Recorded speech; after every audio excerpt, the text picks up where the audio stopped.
I've done lots of talks. This is the first one they give me 2 microphones for. So it's being recorded in another place too, so there's an overflow room.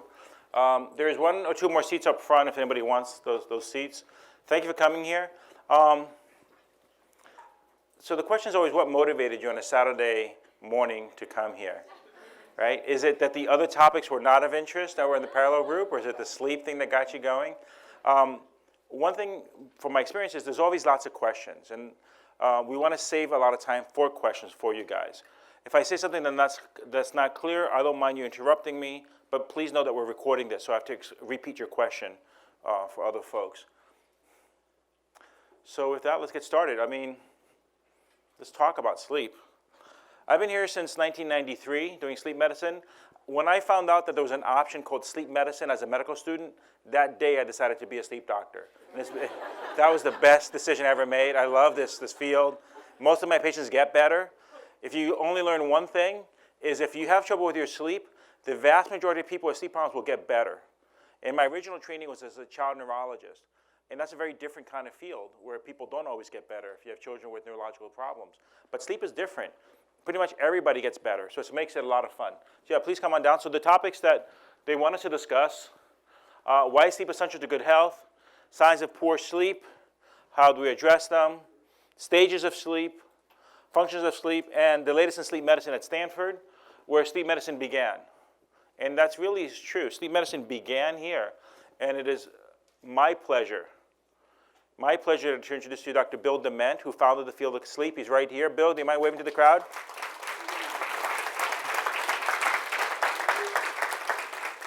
We would not be here without Dr. Dement. It was his idea to set up a sleep clinic, and he set it up in 1970. So just think about this. You hear cardiology talks, dermatology talks, but here they decided to form as a medical specialty. And the guy who formed that specialty, who thought of the idea of let's create a clinic to take care of people's sleep problems, was Dr. Dement. It was the first one in the world. And the Stanford Sleep Clinic is now modeled throughout the entire world. It's based on what was started here in 1970, Dr. Dement. In 1972, he hired Dr. Gimeno, who's the gentleman in the middle. So that's Bill on the far side of the screen. And that's him in younger days. And that cat was probably a cat that they did research on. They probably operated on that cat. And he talks about, they have to have wires on the cat's heads. And they would implant them, and they'd walk, these cats would be loose, and people would think these alien cats have landed on Stanford campus. But that was the time that you were doing that work. And one of the things he did was he actually created not only a clinic to take care of people with sleep disorders, but also created a class on campus to teach people about sleep. So Stanford was the first place to ever have a formal course on sleep, and it's been going on for over 40 years. I teach it with him, Sleep and Dreams. So Stanford students routinely come up to us and tell Dr. Dement that that their parents took his class. His parents took his class. We've heard that many, many times. But lately we've been hearing something new. My grandparents took your class, right? We've been hearing this. This is real. So now 3 generations of Stanford family have been taking this class. So there's a rich history of sleep here. This is the place to be if you want to learn about sleep. So I'm glad you guys are here today. So what are the sleep disorders we take care of? Officially, there's about 88 different sleep disorders that we take care of, and they fall into this broad category. Insomnia, and insomnia with an S, because there are variations on insomnia. Insomnia is simply trouble falling asleep or staying asleep to the point that it bothers you the next day. Trouble falling asleep or staying asleep to the point that it bothers you the next day. On any given night, half of us don't think we slept well. Raise your hands if you think you didn't sleep well last night. Notice Dr. Dement raised his hands too, okay? Yeah, but about half of you raise your hands, right? But that also means that, how many of you think you slept well last night? That's cool. That's how it should be, right? On any given night, half of us don't think we slept well, but that also means that half the time we will sleep well. And the question is why and how that happens. Insomnia is defined as trouble falling asleep or staying asleep to the point that it bothers you the next day. If it doesn't bother you, it's not a problem, right? If you just stay up all night and the next day you feel fine, that's not insomnia. It's falling asleep or staying asleep to the point that it bothers you. Okay? And it usually goes on for at least 3 months to be considered chronic. 3 months. Typically, we see people in the clinic with 12, 15 years of insomnia. Okay? And all those people, the majority at least, about 80% of them will get better if we treat them correctly without medication. In the past, people were worried about going to see sleep doctors because they're just going to get medication for their sleep, and what's the point? These days, we rarely use medication to treat insomnia anymore. There's just better techniques available. We can discuss those later if we have time. Sleep apnea is the most common thing we deal with. Apnea is simply a condition where people stop breathing in their sleep, obstructive sleep apnea. The simplest way to think about this is that the brain would rather sleep than breathe. Think about that, right? You think the importance of oxygen in your lives, right? People all the time say, oh, when they meet me and say, oh, you do sleep, they say, I love to sleep. Nobody ever says they're fond of oxygen, right? But they say, I love to sleep, right? But in sleep apnea, the brain would rather sleep than breathe. So they actually stop breathing for a while and they keep sleeping, and it interrupts them and has impacts on their lives. So the most common thing we deal with sleep apnea, parasomnias are the things that go bump in the night. Sleepwalking, sleep terror, screaming in their sleep. Some of the things that I do involve providing expert opinion on criminal matters, and criminal matters involving sleepwalking, where somebody is accused of a crime and they actually were sleepwalking, and the opposite. Somebody has committed a crime and they're trying to use sleepwalking as an excuse to get out of their crime. So I've seen both of that, those sides. So I do some of that work. Restless legs, extremely common. There's 250 people or more here right now. There has to be people with restless legs. It's impossible for there not to be people with restless legs. It's that common. In fact, all of these disorders, there'll be people here with them, probably except maybe narcolepsy. That's 1 in 2,000. But all the rest, there's got to be people with it. Any of you have had insomnia? Wave your hands. You don't want to talk about it. Okay, fine. Okay, how many of you snore? How many of you know somebody who snores? Yeah, okay, right? And then restless legs is a condition where it's a neurological condition described over 600 years ago. 600 years ago, people thought it was a curse. It's this uncomfortable, unpleasant feeling in the legs with an urge to move. Hard to describe. It bothers them. Now we know it's related to iron metabolism. The youngest case I've ever diagnosed was a 2-year-old girl adopted from China, and she didn't speak English, so we couldn't get a story from her. But because there's no physical signs. It's just something people tell you that they feel. And this little girl was sleeping poorly, or couldn't figure any reason why she slept poorly. Everything didn't check out, and I said, well, the only thing that I can think of that she might have is restless legs. And because she came from China, so there's iron. I said, let's check her iron. Let's start to give some iron, because she might be malnourished. And shortly after she started iron, the mom said she's sleeping better now. And when she finally learned English, her first words in English were itchy, because her legs bothered her so much. So it can happen at age 2. It happens, flares up with pregnancy. If you have it, you probably have it. Your children can have it also. It runs in families. And because these people have a hard time sitting still and sleep poorly, they have trouble paying attention, and they may be misidentified as having ADD. Most of these sleep disorders, when they occur in children, can be misidentified as ADD because they have trouble paying attention. So the estimate is about 25% of kids currently on medication for ADD, attention deficit disorder, actually have sleep disorder. Narcolepsy is a condition that we study a lot here at Stanford. You can summarize your entire life, the time you've either been awake, the time you've been dreaming, or the time you've been sleeping but not dreaming. And that's all we've ever done, right? Everybody in this room, you've either been awake, you've been sleeping, or dreaming but not sleeping, right? And there are these strict boundaries between these 3 states that are regulated by our brainstem. In narcolepsy, the boundaries become blurred, so dreaming activity intrudes into the awake world. So they may hallucinate, like they're having a dream, but they're completely awake. And when they're sleeping at night, they have trouble sleeping because awakeness intrudes into their world. And they have this unique feeling of when somebody tells them something funny or they hear a funny joke, they collapse to the ground. It's called cataplexy. And narcolepsy is an important disease to learn about because not only is it fairly common, 1 in 2,000, so that's not that uncommon. Think of how many millions of people live in the Bay Area, but it often takes years to be diagnosed. And for years, they're told that they're lazy, that they're depressed, that something else is going on in their lives. And it's a purely neurological condition. And actually at Stanford, one of the things that Dr. Dement did, and Dr. Mignot, who's our current center director, they actually found animal models, and there's dogs in our community that have narcolepsy. So we have a narcoleptic Chihuahua that comes to our class that you can see and collapse, and all these things happen with them. Anyway, that's the things we deal with. So first thing, something to get right off the bat, sleeping should be silent, right? It's never ever normal to snore, okay? Every day at work, I see patients, and every day at work, a gentleman will come in and say, my wife claims I snore. Here all the time, my wife claims I snore, right? So a lot of times and snoring is more common in men than women, but a lot of women snore too. But when the women come, when the spouse comes, they're there to make sure that the spouse tells the truth, the husband tells the truth, right? Because they always say, I hear this a lot. My wife claims I snore. I don't know why I'm here. She should just get a pair of earplugs. Okay? I hear that a lot. The reality is that, look, everybody in this room, there's a lot of people here. You hear anybody snoring? Not yet, right? Right? Nobody snoring, right? You shouldn't be snoring, right? Breathing is silent. If it is inherently dangerous to sleep, if the most dangerous thing an animal can do is sleep, then it makes no sense to tip off your presence to your predators that your guard is down by snoring. Only snoring we know of is humans and domesticated farm animals, okay, right? That's what snores, right? There's no reason that you should be making noise.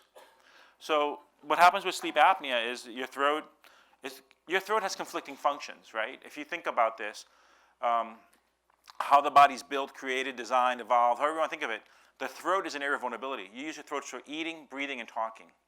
Eating, breathing, and talking. And what would you do if you designed something to do that?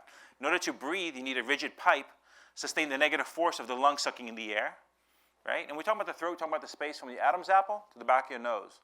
It's not that long, but a lot of things happen in that space.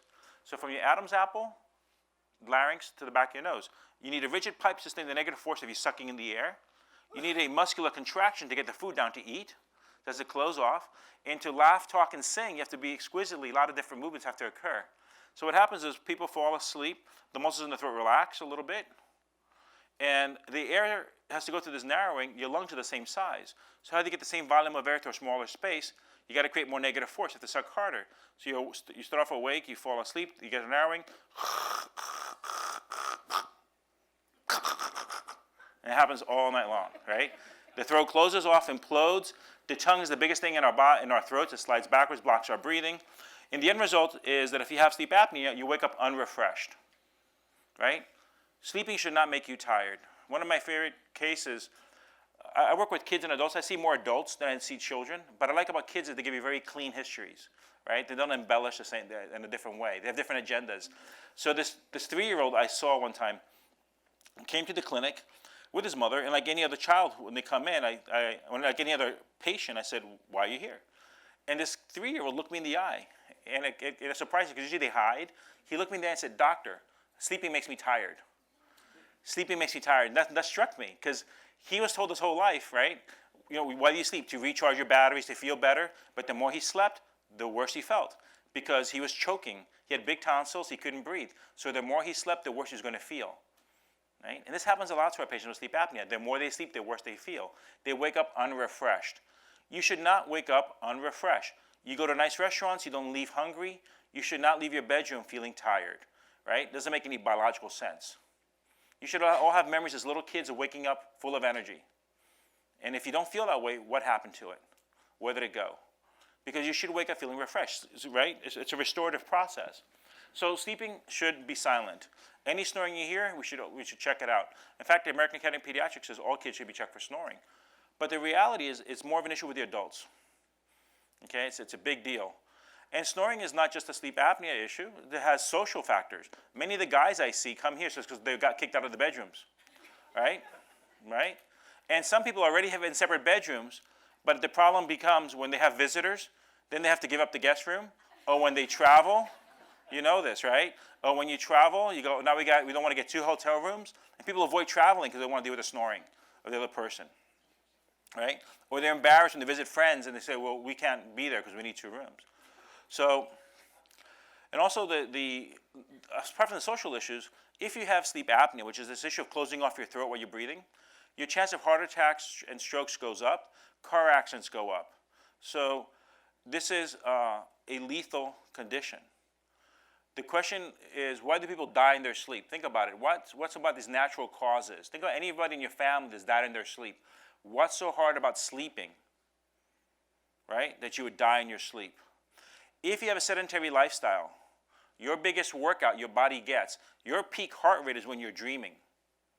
Okay? The biggest workout your heart gets is simply dreaming. Think of all the things you do in your dreams. You don't keep them to yourself, okay?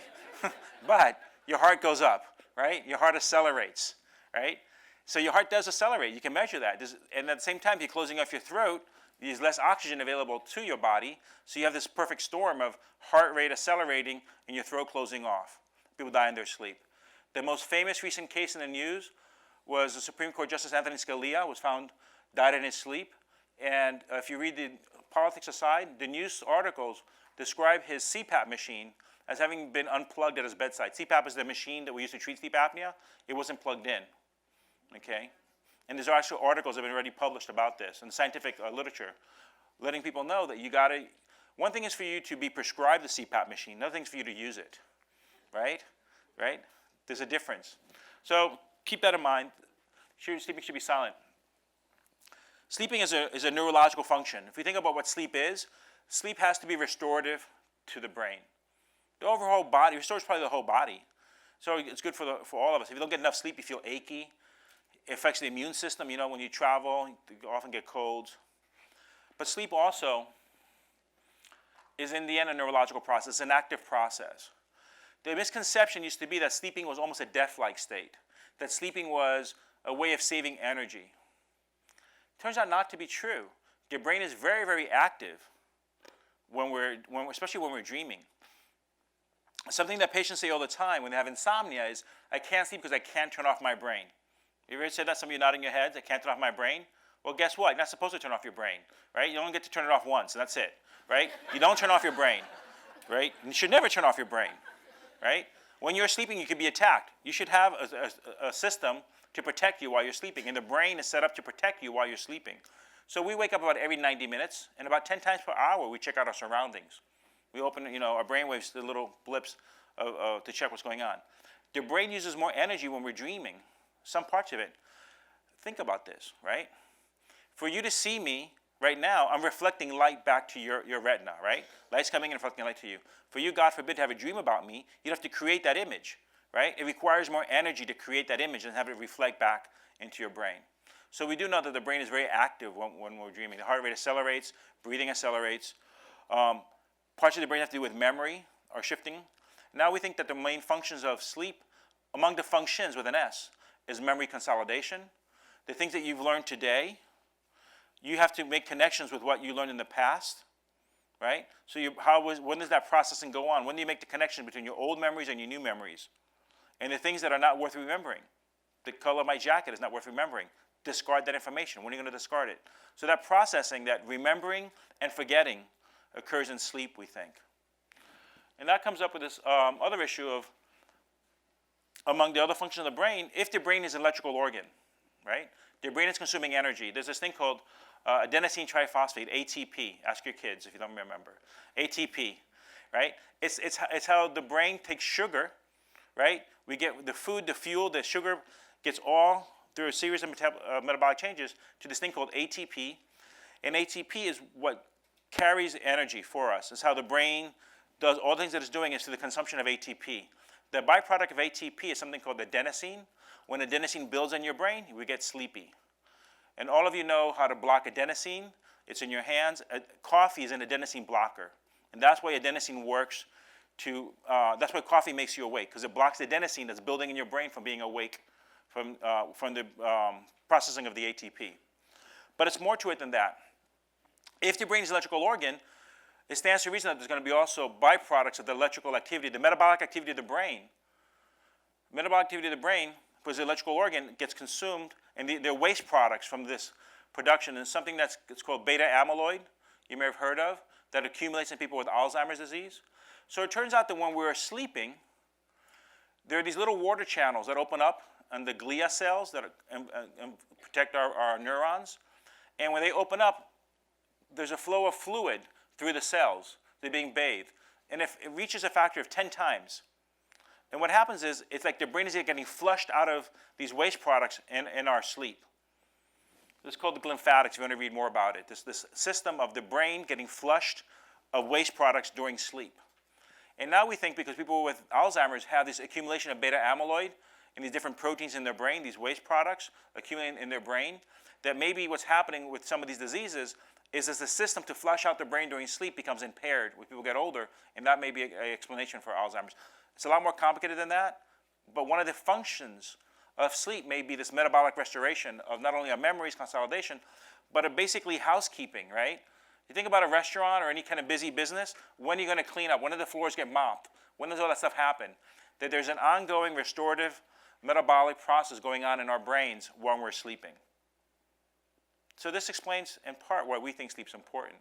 But we shouldn't have to explain that to you, right? Right? You wouldn't be here if you didn't think sleep was unimportant, right? Think how your life would be different if you didn't have to sleep. There's other levels to this. So there's a basketball game on tonight. Some of you may be watching it. Some of you may not care. But the Golden State Warriors are playing basketball tonight in the playoffs. And at Stanford, because of Dr. Dement's work, actually, one of the students decided to start measuring sleep in the varsity basketball players. And they found that if they forced them to get 10 hours of sleep over a 3-month period of time, their free throw percents went up and three-point shooting went up. They're already good to begin with. They had a 9% improvement in free throw percents and in three-point shooting by trying to increase their sleep time by 10 hours, to 10 hours, excuse me. So athletic performance, also their sprinting improved, so they ran faster. They've tested this now with high school students, and when the students in high schools get more sleep, they have less injuries. They get injured less. And at the professional level, Andre Iguodala hired Dr. Dement's student and and now that woman is a consultant for the professional sports on sleep. And Andre Iguodala says that once he started having a sleep consultant teach him how to get better sleep, he improved his game to the point, because they measured it, that he got the MVP for the playoffs the same year he hired our sleep consultant. And he attributes part of that success to the fact that he got better sleep. Okay? So when I talk with high school kids, talk to young adults, they're like, oh, we tell them sleep is good for you, and it doesn't really click to them, because if I tell them you're going to less heart attacks, less stroke, they don't really care, right? They just don't care. If I tell them you may improve in sports, and it's true. We're not making it up, it's true. So the data's there, so that now professional teams are now hiring sleep consultants because they're on the road so much. And we'll talk a little bit more about maybe jet lag if we have time. Your life is reflected in your sleep, and your sleep is reflected in your life. That's a simple platitude that I made up a long time ago, because the symbol for sleep medicine is the yin and yang symbol. So organized sleep medicine, a lot of medical specialties have a symbol. Ours happens to be this black and white yin and yang symbol you've all seen. And to explain that, I started saying this in class. Your sleep is reflected in your life, and your sleep is a reflection of your life. It goes back and forth. Did I get that right? Your life is a reflection of your sleep, right? It goes back and forth, right? I said that so often that one of our students put it on a blog, and that somebody else on that blog picked it up and put it on another website with sayings, with sleep sayings. So that saying that attributed to me is now on a website with the Dalai Lama and Benjamin Franklin, and all these things. It's so crazy that that's there. I'm like, oh, that's kind of silly, but it's there because what they do is they just cut and paste, and the list gets longer. But about 2 years ago, one of my colleagues from the Department of Psychiatry said he went to Lebanon and was in a mall, it's an indoor mall, and he's on the elevator, and he saw a mattress store with that saying on it, with my name next to it.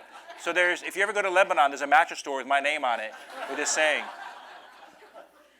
So it sounded, whatever, it's true. But anyway, so one of the things people talk about a lot with sleep, and somebody will ask, well, what about the electronics, right? People in my age group and older, we may have TV in bed, or we have tablets in bed. The younger people will have their phones in the bed, and we tend to blame a lot the electronics. And yes, the electronics and the blue light can affect how we're doing, but I don't think it's fair to blame the technology for this, because sleep problems have been going on even before, and there have been issues with sleep before. And if we just tell a young person, if I tell a 25-year-old or 22-year-old, get rid of your cell phone, it's ridiculous. They're just not going to do it. They're just not going to do it. It's part of their culture. And I remember when I was a kid, reading about the history of music and rock and roll. I love music. I love rock. And the parents in the 50s were saying, oh, this rock and roll is the devil's music, and they were trying to get them to stop listening to music. And now my generation raised their kids on the Beatles, right? So I thought when I have teenagers of my own, I'm not going to tell them how to cut their hair. I'm not going to tell them what music to listen to. It turns out that our kids this generation don't care about the music or their hair. They do whatever they want. What they care about is their phones. And that's the technology that's the issue for them. The first iPhone was released June 29, 2007. June 29, 2007. When the millennials are in charge, when that boy next to you over there is in charge of the world, okay? When you're in charge of the world, the first international holiday you're going to declare will be June 29th. That's when you're going to plant the flag that day. There'll be festivals for that day. That's what's going to happen. right? So I had to kind of think about how do we incorporate the phone into this idea of how people think about their sleep. So what I've started telling people is think about the phone and how the analogy of your phone to how you sleep. How do you feel if you leave the house, your phone is half charged? You forgot to charge it overnight. You leave the house, the phone is not fully charged. The phone functions just fine, but it's in the back of your mind. You're looking for a charger. Wherever you are, you're looking for a charger, right? You're looking for a charger. And then if the phone rings, you go, should I use my battery in this call, right? Not worth it. And then when you finally find a charger, what do? Relief. You feel good, right? Right? So that's how it is with sleep, right? You can get by with less sleep. You can function on less sleep, but you're not at your full potential, right? And that's the issue, right? Can you be at your full potential? You can get by, right? The other analogy I use sometimes is a lot of the parents, a lot of the adults come in and say, well, you know, I feel okay with 5 hours of sleep, 6 hours of sleep. You can take if you have a nice car, if you have a sports car, let's say, and the manufacturer recommends high octane gas, can you put in cheap gas? Of course you can. The car runs. And if you're stuck in one-on-one traffic, doesn't matter. I mean, how many times have you been stuck in traffic next to a Lamborghini or Ferrari in 101? You're like, haha, right? It doesn't matter, okay? Right? But if you take that car on the track, you'll notice the difference between better gas, right, and the cheap gas. The performance is different. And the real question to you is how competitive an environment you plan to be in. Yes, you can get by with less sleep, but you're going to do better with more sleep. Memory improves. You're just going to be sharper. You'll be less grumpy. Today, I was just looking at the title, looking at the headlines this morning, and there's a story on the Yahoo News saying that people who get less sleep tend to be less social and shunned by other people because they tend to be irritable. The first sign of lack of sleep is people tend to be irritable and inattentive, right? Irritable and inattentive, right? I've been to Disneyland. Many of you have been to Disneyland, right? And I wanted to get something for my office. I wanted to get some sleepy dolls from the dwarfs to Sleepy. Couldn't find any Sleepies anywhere. No, if you want to get Sleepy, you got to buy all 7 dwarfs. You can't get a Sleepy doll by itself. No Sleepy T-shirts. You can't get a Sleepy. But you can get all the Grumpies you want. There's so many Grumpy things they sell. Coffee mugs, shirts, night clothes, pajamas. Everybody's like, oh, don't talk to me before, you know. It's crazy, right? Because people are sleep deprived. They just take for granted, like, I'm not a morning person. How many times do you hear that? I'm not a morning person. What does that mean? It means probably you have poor quality sleep. That's why you're not a morning person, right? You used to be a morning person. You used to annoy your parents all the time when you were a little kid. How did that stop? So what drives us to sleep and what keeps us asleep, right? You don't really want to sleep like a baby, do you? They're incontinent. No, they're not good. You want to sleep differently. You want to fall asleep easily, sleep through the night, and wake up refreshed. That's what you really want to do. When I evaluate anybody's sleep, I think of sleep in 4 components. Think about the amount of sleep, right? And people often are stuck in there. Think about this kid I told you that he said he wakes up tired. The mother said he gets more sleep than any of his friends. He still naps. He gets plenty of sleep, right? So the amount is not enough, the quality, right? Those are what the sleep studies are for. The sleep medicine, as I said before, began at Stanford. The sleep studies of humans as a clinical specialty began here. They needed to come up with a name for it to get it to the insurance company to pay for it, right? Think about all the steps involved in doing this. And again, Dr. Men, again, was one of the guys who went to the insurance company, went to Blue Shield, and said, we have to do this. And he was called a charlatan at the time, right? And now it's routine that you can get sleep studies covered, right? The amount of quality, the timing is important too. I want to know whether you're a shift worker. Very common in Silicon Valley. We have people say, well, I go to work depending on what time I woke up. I wake up depending on what time I fell asleep. What could be more logical? But the reality is that sleep is counterintuitive. If we didn't have to sleep, we wouldn't do it, right? If we didn't have to sleep, we wouldn't do it. The more logical you are, the more analytical you are, and your approach to life, the more you're going to screw up your sleep. This happens all the time. If you apply logic to your sleep, you're going to mess it up. Because logic is for us not to sleep at all, right? Logic is for you to wake up depending on how much sleep you got. But that's not how it works. What the brain is trying to do is predict dawn and dusk. We're diurnal creatures. Our predators hunt at night.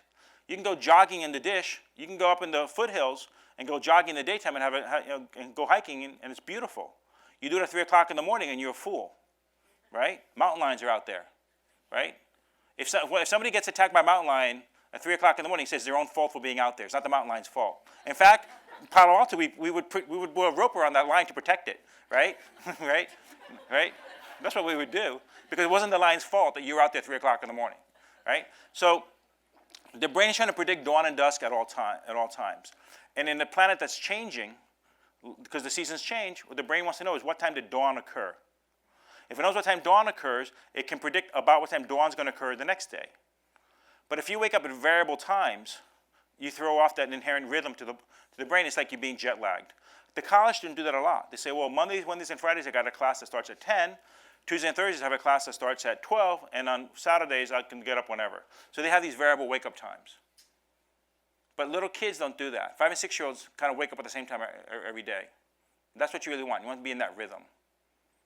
Okay? Waking up is one thing. Getting out of bed is something different. Waking up is biological. Getting out of bed is volitional. And you have to make that distinction. You got to think about why you're getting out of bed for, right? There needs to be a reason you're getting out of bed, right? So the fourth thing we look at is your state of mind. Are you looking forward to tomorrow, or is tomorrow a drag? Do you hate what you're about to do, right?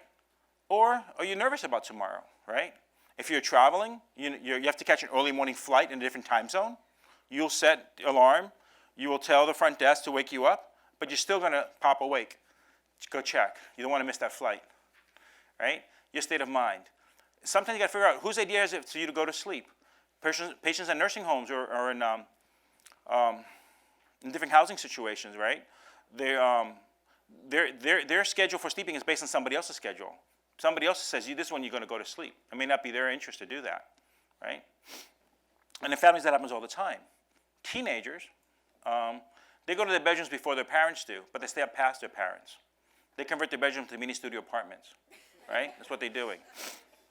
So you got to think about what is your state of mind? Are you looking forward to sleeping? Is sleeping a hassle for you? Are you looking forward to tomorrow? That's a very important to us. So we get into all that. That's what I like about sleep, and that's why it is that yin and yang. Even though I train as a neurologist, I work for the Department of Psychiatry. In sleep, we don't separate the mind from the brain, right? It goes together. That's one of the beauties of the field, is that it all comes together. The need for sleep is biological. The way you sleep is learned. We've been taught how to sleep. Sleeping is a learned behavior, right? You've all been taught how to sleep. You don't believe me? It's easy to prove. All of you have a bed partner, right? That person you love, who you share space with, the first night you shared that bed, that's my side, that's your side. It was never spoken about ever since, right? It was never discussed, right? You have your side, they have their side. And when you travel, you know your side and you know their side. And the only time couples I've learned ever change sides is when they get older and have an agreement that one of them, they go to the bathroom at night and then one of them has to be closer to the bathroom. That's the only time they change sides. Right? Other than that, that side changes. You always do that. And if you sleep alone, don't believe me that sleeping is learned. If you rotate your body and put your feet where your pillow normally goes, how are you going to feel that night? You may even fall out of bed, right? And even if you have a regular bed partner and they travel, you tend to stick to your side of the bed, right? Unless you've got issues with that person, then you sleep on their side to mess them up a little bit, right? Right? But you don't normally do that. The other thing to remember is that wakes you up may not be keeping you awake. What wakes you up may not be keeping you awake. You may wake up for one reason and then stay awake for another reason. I told you there are all these different sleep disorders, but you can have more than one at the same time. We often travel in groups. So you may wake up at night to go urinate because your prostate's enlarged. You have a little sleep apnea makes people pee at night. You get up and pee. And some people go back to the bed and fall asleep right away. Some people wake up at night and then they start thinking, could this be cancer? Could this be something else? What else is going on? And they already got some sleep, the mind starts to erase. So one thing wakes you up, something else can keep you awake. And we got to deal with both of those things. What's waking you up and what's keeping you awake, right? State of mind is very important to all this. Let's imagine it's a perfect night for sleeping. Okay, you're with the person you love. You're just cuddling. Everything is just right. You're about to drift off to sleep. And you turn to your partner and you go, honey, did you lock the front door and you turn off the stove? And that person says, I think so. Only 3 things will occur, right? You're going to get up and go check. Your partner says, no, keep me company. I'm pretty sure I turned off the stove. I'm almost positive I locked the front door. Keep me company, right? If you lay there, eventually you're going to fall asleep because you cannot deny the biological drive to sleep. People fall asleep under all circumstances. People fall asleep driving, right? People fall asleep under all kinds of circumstances. You will eventually fall asleep. But after 2 or 3 hours, you're going to pop awake and go check the front door and go check the stove, right? because eventually you have to check where it's at, right? Again, the state of mind thing is very key. So you got to think about what's waking you up, what's keeping you awake, maybe different things. The sleep state changes are important to know. REM sleep. How many of you have heard of REM sleep? Take a guess who invented that term. That guy. He didn't like to type, and he didn't want to keep writing rapid eye movement sleep, so he called it REM, and it stayed. So that's ever since that stayed on. So REM sleep dominates the last third of the night. That's the sleep stages, REM sleep. Non-REM is 80% of the night. So the juicy dreaming part, 20% maybe, 25%. The bulk of it is non-REM sleep, stage 2. Not quite sure what it does, except we now know it has something to do with memory consolidation, memory processing. But there's a type of sleep that's not often talked about. It's called stage 1. That's the lightest sleep that we get.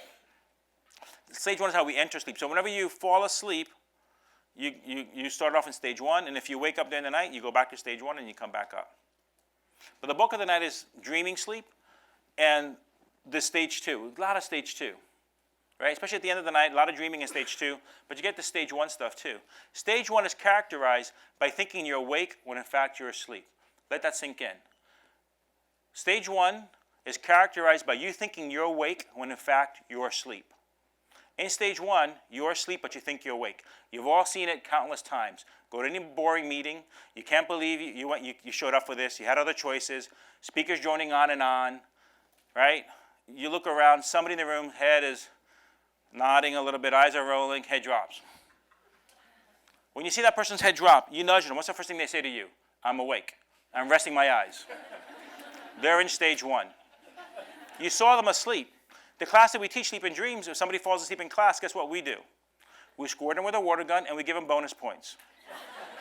You can actually pass our class if you sleep at every single class. You get enough points to pass the class, okay? So we got to cap that a little bit. But in stage 1, you think you're awake when in fact you're asleep. And you can do anything in that light sleep that you do automatically, including driving your car. Our slogan is drowsiness is red alert because people who are sleepy crash their cars. If you ever remember having driven your car, having passed some exits and you're already home, you're asleep. You're asleep at the wheel and you're just lucky to be alive, okay?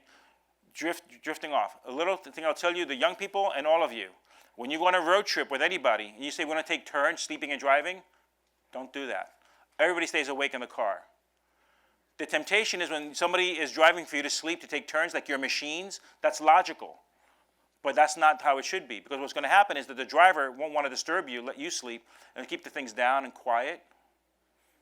And I reviewed a legal case from out of state where a guy did exactly this. He let his father and his brother sleep in the back as he drove with headphones on, and he ended up running through his train tracks, not seeing the train coming, and got T-boned, and his father died in the accident. Because this happens. And this is always local news. Somebody falling asleep at the wheel is local news. It doesn't hit national attention so often. In fact, it's the most common cause of death among young adults. It's car accidents. About 6 a day die of car accidents in the United States. So stage 1 is very, very dangerous. So that's why our phrase is drowsiness is red alert. Okay? And that's why we want people to come here. Even if it's mild sleep apnea or any of these mild conditions, you're not fully alert. And you're going to fall asleep driving on familiar roads. You're not going to fall asleep looking for an address you've never been to before, because that's novelty. That's unusual. Monotony will make you drowsy. Monotony unmasks your sleepiness, right? So that's what we wanted. You should be aware of that. If dreaming is the last third of the night, I'm on a personal mission to get rid of the snooze button on your alarm clocks. Thank you. Because it's ridiculous. You're swapping out dreaming sleep for light sleep, right? The alarm clock's already telling you, I'm going to interrupt your sleep. you're going to get less sleep than you need to, because if there was no alarm clock, you'd wake up eventually. The alarm clock's telling you, I'm going to interrupt your sleep. What's the snooze button telling you? I am letting you know in advance I'm going to interrupt your sleep later, right? Or you're substituting REM, dreaming sleep, for stage 1. All of you ever told your kids, hey, I want you to follow your dreams, and you don't get a full night of sleep? What have you done? You've cut off their dreams. You've literally cut off their dreams. That's what they're doing. Schools are doing this right now. The school start issue is coming up. I'm going to jump ahead a little bit. You can regulate anybody's sleep and all of your sleep schedules with 4 simple variables. If you keep track of somebody's social interactions, exercise, light, and food, you can get anybody on a regular sleep schedule. It spells the word self. You can self-correct. Social interactions, exercise, light, and food.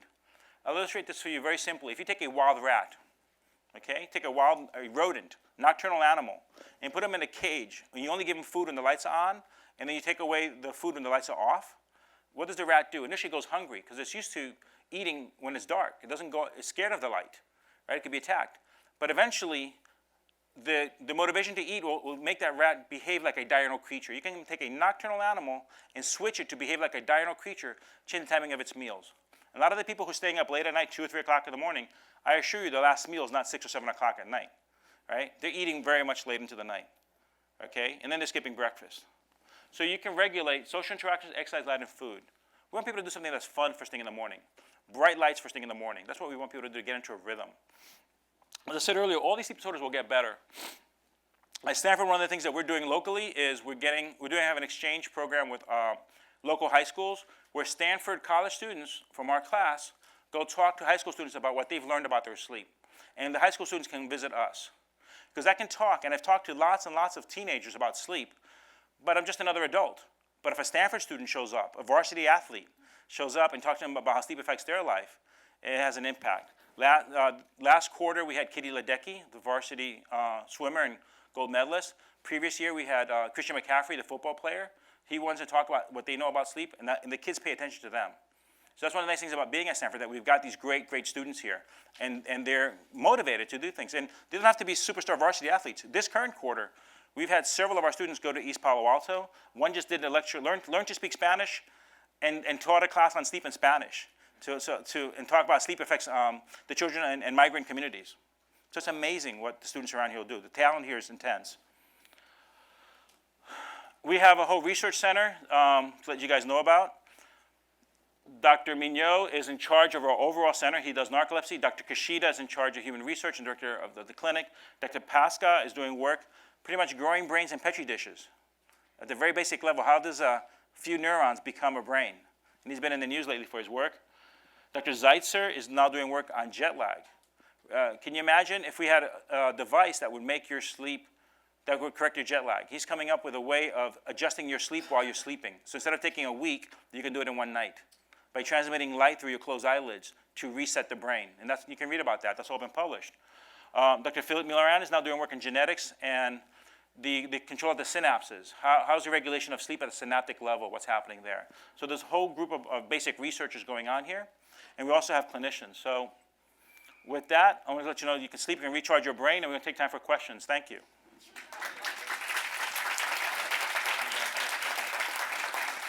Are we going to circulate a microphone for questions, or we just read them out loud? There's a microphone? So wait for the microphone to come to you. Who's circulating that microphone? Oh, there is no microphone. Okay. So all right. So we go from back to front. So you're in the back. What was your question? If you wake up at 4 a.m. and can't go back to sleep, what do you suggest? The first thing I tell people when they wake up at night, in the morning, is to be glad they're alive, okay? This is true. There's no guarantee when we go to sleep in Northern California, we're ever going to wake up. The big one could hit at any moment. Now, that doesn't reassure my patients, but it's true. You should not be upset that you've woken up. It's actually good news, right? So now the real issue is what time do you actually want to get up? Because 4 a.m. is a relative concept. If your goal is to get up at 4:30, it's different if you want to get up at 7. Okay? So there are a lot of reasons people wake up early. 4 a.m. is typically when you're dreaming, so it could be something interrupting your sleep.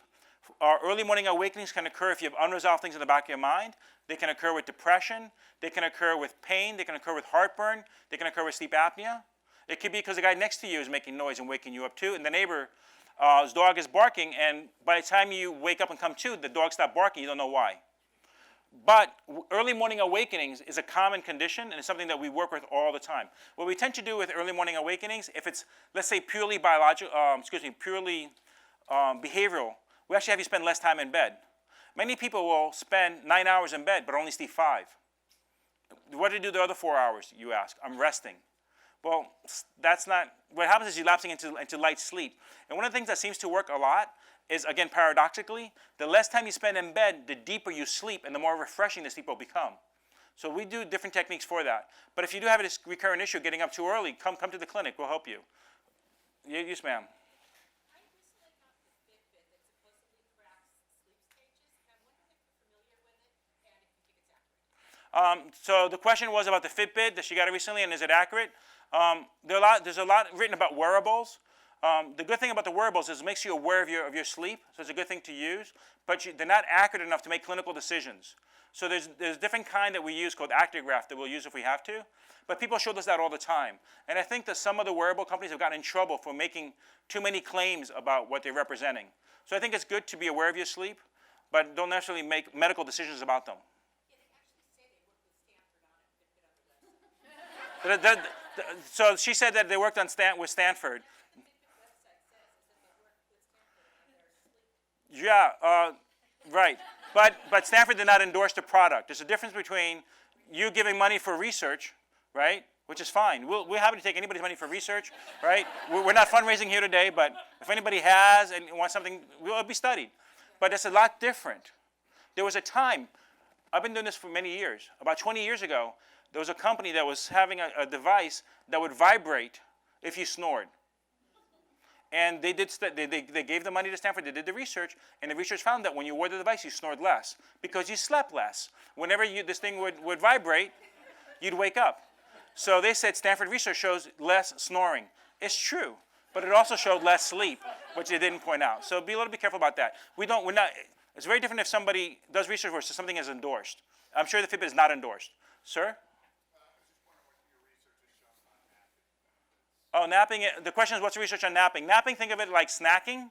Actually, if you're interested, all of you, if you have time, this Wednesday at our Sleep and Dreams class, Dr. Dement and I teach together, this Wednesday, 2 guys from Google are going to come in with the idea of how to hack sleep. And napping is one of the things they're going to be discussing. So that'll be at 1:30. You can come to class if you like. And usually when we take care of sleep disorders, what we're focused on is how to make abnormal sleep better. But the question becomes, can you make normal sleep better yet?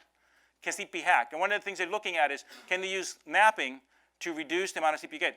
I mean, what would be the market, if you think about it, if we could say you can get the same feelings of 8 hours of sleep and only 4? What would you do? What would you pay for that? Because people view sleep as an inconvenience. Now, other students say that's horrible because they're going to make us work harder. They're smart, right? So that's not necessarily good to get rid of that issue. So napping. Napping, think of it like snacking, right? So if you are sleep deprived, naps are good. If you've got narcolepsy, we have therapeutic naps. If you are jet lagged, napping is good. If you can't sleep at night, napping is bad. If somebody won't eat their dinner, don't snack. If somebody skipped dinner for whatever reason, a snack is worthwhile. That's how you think of it. Now, also is the duration of the nap. Nap should be 40 minutes or less. If they're more than 90 minutes, you tend to be groggy afterwards. So you want short naps. That's what we really want. So let's go to the side of the room. You, sir, first, and then I'll go to you after that.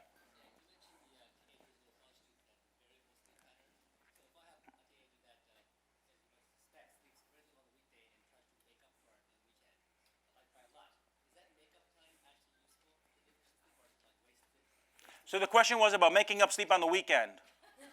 The answer is no. And I'll explain to you why. But just think about this. If you said to me, hey, my kid does not get enough food Monday through Friday, is it okay for them to get more food on weekends? Right? There's no food available. The food arrives Saturday, okay? We'd have telethons. We'd have marches for these people, right? If there was not enough food.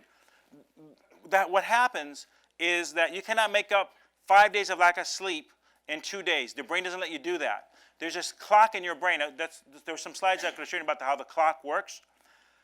But simply, you've had this experience. If you normally sleep, let's say 8 hours, and for whatever reason you skipped, you stayed up all night. We can stay up, right? We have the ability to push off sleep, right? We have to be able to do this. How can we be 8-hour sleeping mammals and feed babies every 2 to 4 hours unless the brain is not wired to push away sleep? So we can push off sleep. So let's say normally you sleep 8 hours, and for whatever reason, you don't get any sleep at all because you need it to stay up. We can do that. We're not fragile creatures. But you're not going to sleep 16 hours the next day. You'll sleep maybe 10 hours, and you do that over 3 to 4 days or 5 days. The brain will catch up that sleep gradually over time. But you cannot make up 5 days of lack of sleep in a 2-day weekend. It's been tried. It doesn't work. The brain doesn't let you do that. So over here, I said the next person over here. So what do you make of sleep paralysis? Is it an issue for you? So the question is, what do I make about sleep paralysis? Sleep paralysis is a very common question among high school kids. They often ask about sleep. Was it her question by any chance? So there is a young person next to you. When I do talks, I didn't. When I saw you, I didn't notice she was there. Perhaps your daughter. I did not notice. I'm like, oh, why is he asking about sleep paralysis? He's a young guy. Why is he asking? That's a young people question. And then I look over, and there she is. Okay. What? It's okay. So sleep paralysis is a sensation. Many of us have had it. I've had sleep paralysis. It's a feeling of being unable to move. There are a lot of quirky things about dreaming that are not well understood. But one of them is you cannot move your arms or legs when you're dreaming.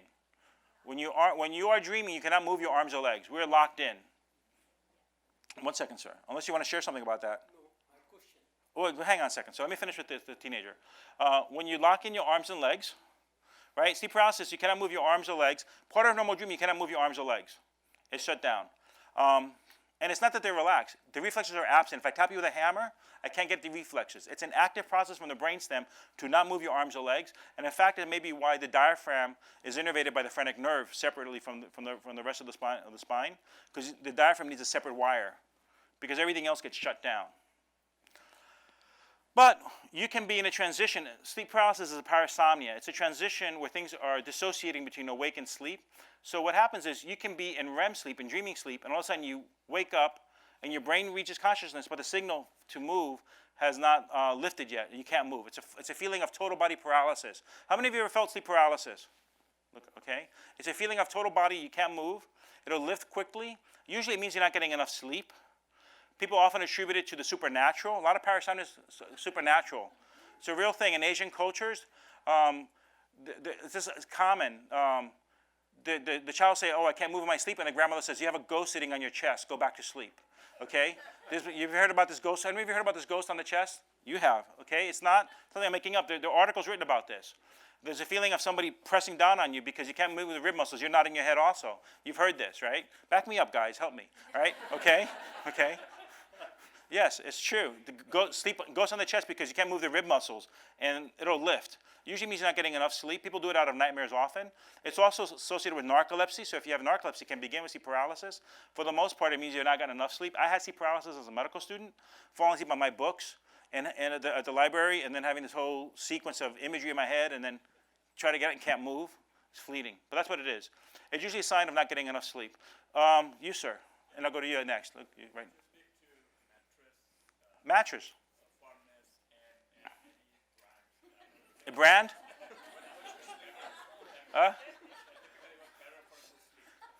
Do you got any of you listen to the Ron Owen show? Ron Owen show? Any of you familiar with the Ron Owen show? I've been on that show several times, and when I'm on the Ron Owen show, he always wants me to do the live commercial for this mattress, and I always freeze because we're not allowed to endorse products. I think the best source of information about mattresses, honestly, is Consumer Reports, because they do blinded studies, and what one person likes and somebody else may not like. I'll tell you a few things about mattresses. First of all, the younger you are, the less you care. When you guys were kids, when we were kids, you'd crash on somebody's floor. A sofa was fine, not anymore, right? So as you get older, it becomes an issue. Never buy a used mattress. There's a reason that mattresses are being sold. Do not buy used mattresses. Okay? Mattresses actually gain weight over time. A new mattress weighs less than an old mattress. Let that sink in. Okay? All right? They gain weight over time because everything gets absorbed into that thing. Other than that, it's a real personal thing. At the sleep clinic where we are, I actually have patients when I show them the bedrooms to pick which room they like for which mattress they may prefer. But one person may like may not be the other person's preference. It becomes a real issue. And also, the thing with mattresses to know is the mattress industry is very interesting because on a whim, you can spend money on lots of things, right? On a whim, you can buy a timeshare. People do it at vacation all the time. This is beautiful. Have a few drinks. I'm buying a timeshare, right? On a whim, you can do all kinds of things. You can buy jewelry on a whim. You cannot buy a mattress on a whim. Because once you pick out you go shopping for the mattress, you pick it out, then it has to be delivered to your house. You got to get rid of the old mattress. And the mattress company always tells you, that you can return it. But the problem is they took away your old mattress. And they're not going to bring you back the old mattress. It's not available. Now you have nowhere to sleep. The other thing about the mattress industry, if you notice, is that you can't do price comparisons because they'll have different chains will have very similar mattresses but slightly different names. So they can always guarantee the lowest price. right, for that brand. Do you work at a mattress store? I'm sorry, sir. No? No. No. You have a follow-up question? Because I want to go to this gentleman. He's been raising his hand a lot. I gotta go to him. You okay? Yes, sir. Oh, you have two. Okay, you earned it. First, I will comment. Uh-huh. Very excellent talk and engaging and dynamic talk. No, thank you, sir. Thank you. You can all clap for that if you like that. Yay! Thank you. He's my uncle. As we grow older, we get less and less sleep. Is there any optimum number of hours for seniors? So just last Friday, we had a lecture on this topic, Grand Rounds. And I walked in thinking that I knew about sleep in the elderly, and I walked out more confused. So there's controversy on what you just said. No doubt that when people get older, they may get less sleep. The question is, do they need less sleep or they're less able to sleep? Because the ability to sleep may be related to other medical problems that they have. For example, arthritis. Yes, but any kind of medical problem you may have may begin with lack of sleep. Medications that you get for one thing may actually disturb your sleep. So the ability to sleep decreases in part because of medical reasons. But the need for sleep may stay the same or may decrease a little bit.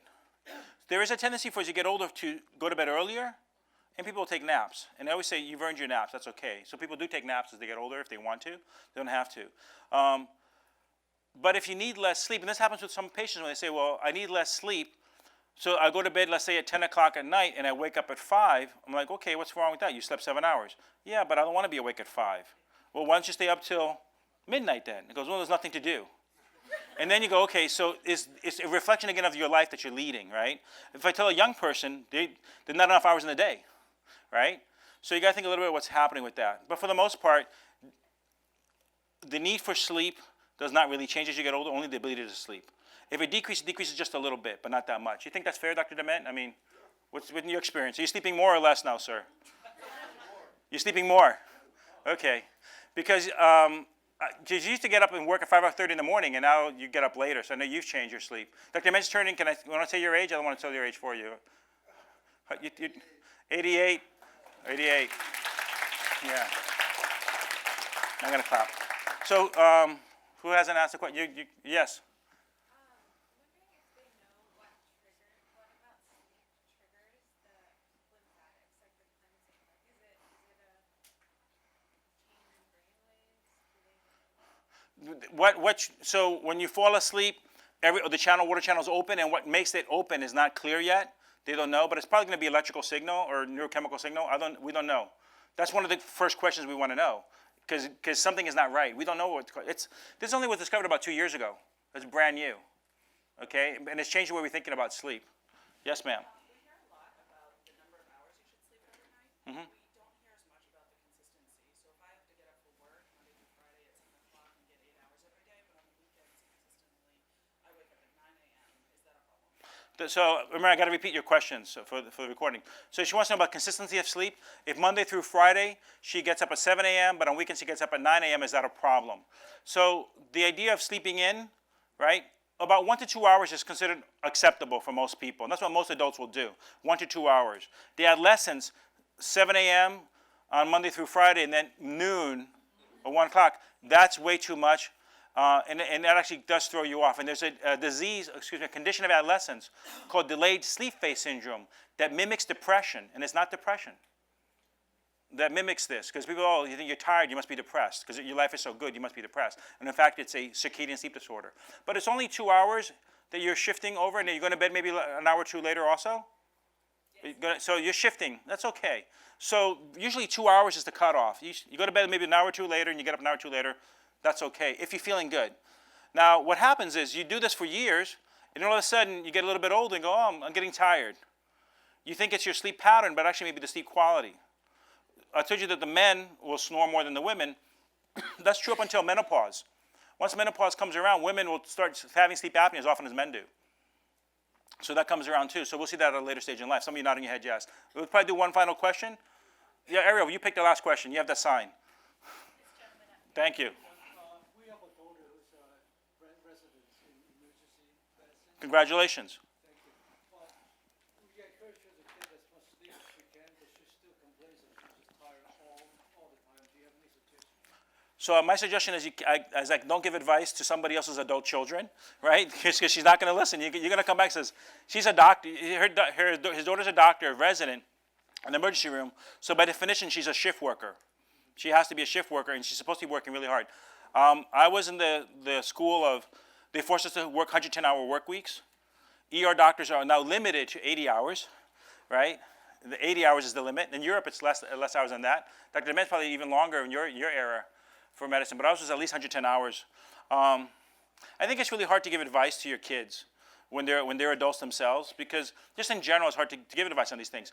But one thing to know is that the medical schools and have set rules about protecting the fatigue issues for the residents. So it's much more humane. And part of the teaching of all the residents, they have to have a unit of education about how to handle fatigue. And if they think they're being overworked, they can talk to people about it. I have seen residents who think, oh, well, I'm tired because of my hours. It turns out they have a sleep disorder like sleep apnea that they have not addressed. So you have mild sleep apnea. On top of that, you add the extra hours of work, and then they get thrown off. All right, thank you for listening. Enjoy the rest of your day.